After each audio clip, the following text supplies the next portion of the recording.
आंखों में आंखें चार होता है, दे दे दिल जो वहीं दिलदार होता है। आंखों में आंखें चार होता है, दे दे दिल जो वहीं दिलदार होता है। अपने सनम को प्यार से हमको थोड़ा देखा कीजिए,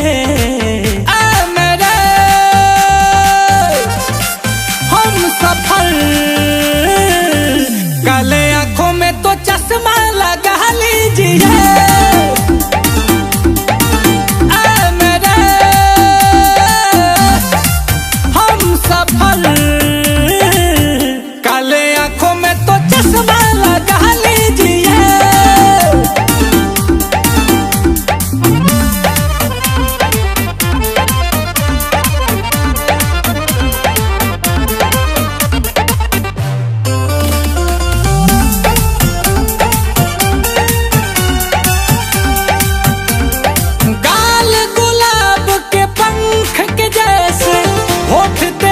मधुशाला है, कह दो सभी से आज अभी से आपका ये दिल वाला है।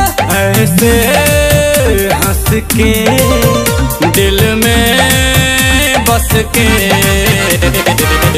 जरा सीने में तो चाहत जगा लीजिए।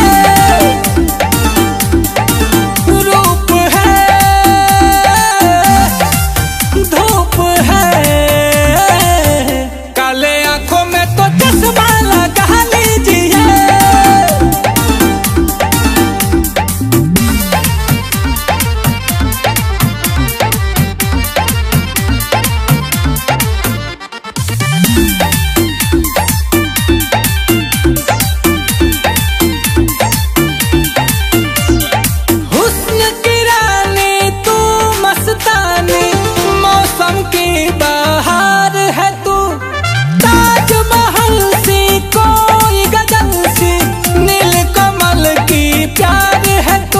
मेरी जान जा आएगा मजा।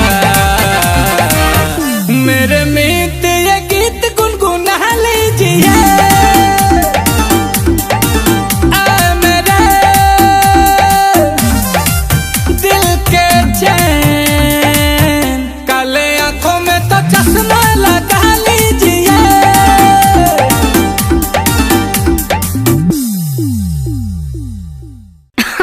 अरे पूरा इंडिया हिली बाबू, खाली तू देखत जा।